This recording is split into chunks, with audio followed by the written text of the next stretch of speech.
Josep Borrell, el titular de Exteriores de la Unión Europea, el jefe de la diplomacia europea, confirma que los ministros de Asuntos Exteriores de la Unión Europea ya están estudiando sancionar al petróleo y al gas ruso. Lo ha anunciado el alto representante de Exteriores tras la reunión de ministros del ramo de la Unión este lunes en Luxemburgo. Asegura que ninguna opción está fuera de la mesa e incluye entre las propuestas de sanciones la de bloquear el petróleo y el gas ruso. Además, asegura que en el caso de que esto ocurriera, la Unión Europea empezaría sancionando al petróleo porque supone una factura mayor en las importaciones europeas y es más fácil de reemplazar que el gas. Le escuchamos.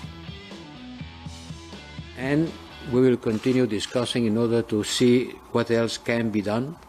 Nothing is off the table, including sanctions on oil and gas, but today no decision was taken, just a general discussion analyzing the figures.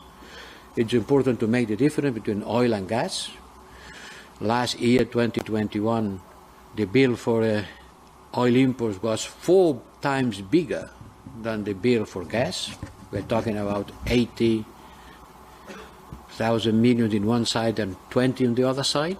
So it's very much important to start with the oil, which is a heavy bill and easier to replace.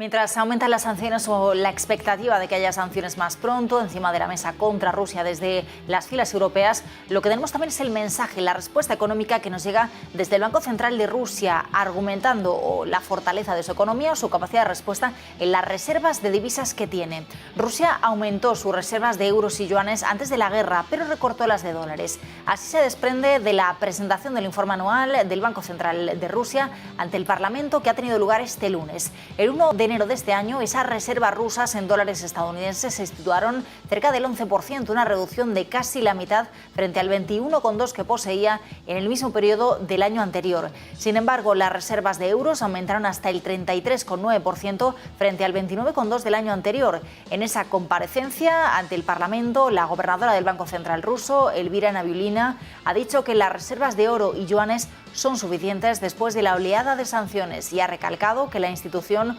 utilizará todas las herramientas a su alcance para reducir los riesgos para la estabilidad financiera y de precios en 2022. Mientras tanto, nos quedamos también con la alerta económica que viene hoy desde Estados Unidos. Una encuesta del Wall Street Journal nos avisa de que el 28% de los economistas consultados ya prevén que la economía de Estados Unidos se contraiga en los próximos 12 meses ante una inflación galopante y para hacerle frente esperan una política monetaria más dura por parte de la Fed. En enero ese porcentaje de economistas pesimistas era de un 18%, así que ahí tenemos ese crecimiento hasta el 28% actual. Unos economistas que reducen su pronóstico de crecimiento para este año y ven un aumento del PIB en Estados Unidos del 2,6%, es un punto menos de lo que veían hace 6 meses. Pero también vemos hoy una encuesta de Reuters. Sus analistas esperan que la Reserva Federal realice 2 aumentos consecutivos de medio punto en las tasas de interés en mayo y junio. También dicen que la probabilidad de recesión el próximo año es del 40%.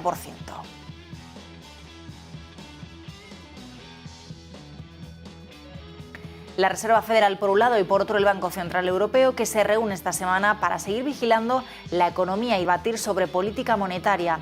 Entre tanto, estamos viendo cómo siguen subiendo los rendimientos de los bonos y es llamativo el caso del bono a 2 años alemán que hemos vigilado en las últimas horas y que se sitúa en su máximo desde 2014, con los rendimientos pasando del terreno negativo al positivo. El movimiento del 2 años alemán puede dar una pista de esa política monetaria en Europa y en este caso la subida podría apuntar a un ascenso de los tipos del precio del dinero. Según Bloomberg, el Banco Central Europeo no está de acuerdo en cómo abordar esas consecuencias económicas de la guerra, pero sí hay consenso para elevar los tipos. También estamos viendo hoy subidas en las rentabilidades de los bonos periféricos, como es el caso del español y del italiano. Tenemos ahora mismo al italiano a 10 años en el 2,43% y al español en el 1,73%. También el alemán en el 0,80%.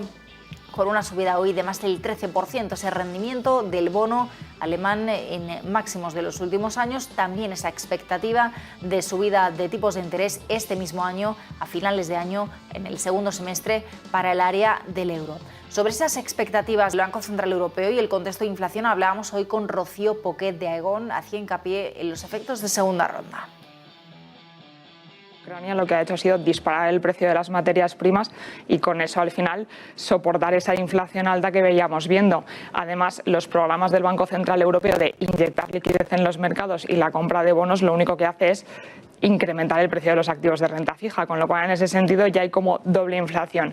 Lo que no se ha visto de momento es cómo esa inflación se traduce en los sueldos, los salarios de la mano de obra de todos los países. Por lo tanto, al final estamos en un escenario en el que estamos viendo los precios subir, ya se está empezando a traducir dentro de lo que es la cesta de la compra, porque no podemos dejar pasar que al final cuando vas a rellenar el depósito del coche o vas al supermercado o un restaurante, pues el precio de la materia prima es el que es, pero no se ha visto afectado a los sueldos de los trabajadores.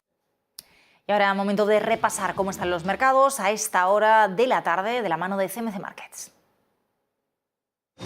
CMC Markets, su broker online de confianza, le ofrece el resumen de los mercados.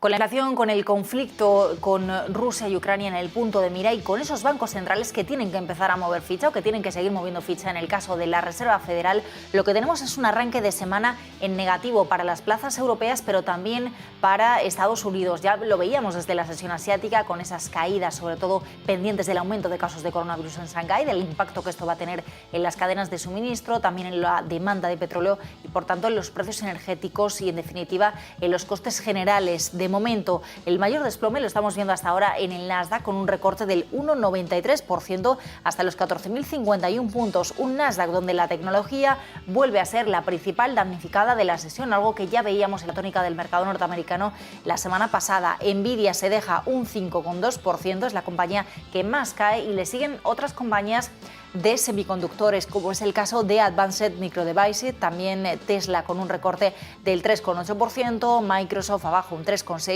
o otras compañías como por ejemplo puede ser Adobe con recortes del 3,2%, Netflix, Applied Materials, Zoom, Meta, todas ellas con recortes superiores al 2%. Si miramos a otros índices, pues tenemos al Standard & Poor's 500 también con caídas de más del 1,2% en los 4.434 puntos, en el Dow Jones caídas del 0,6%, mientras que en la sesión europea seguimos viendo recortes, los más acusados los tenemos en la bolsa alemana, recortes del 0,7%, mientras que el Eurostock se deja un 0,5% y en el IBEX 35 la caída es del 0,3%. En París sigue aguantando el CAC 40 en positivo, una bolsa francesa que hoy se beneficia del rebote de los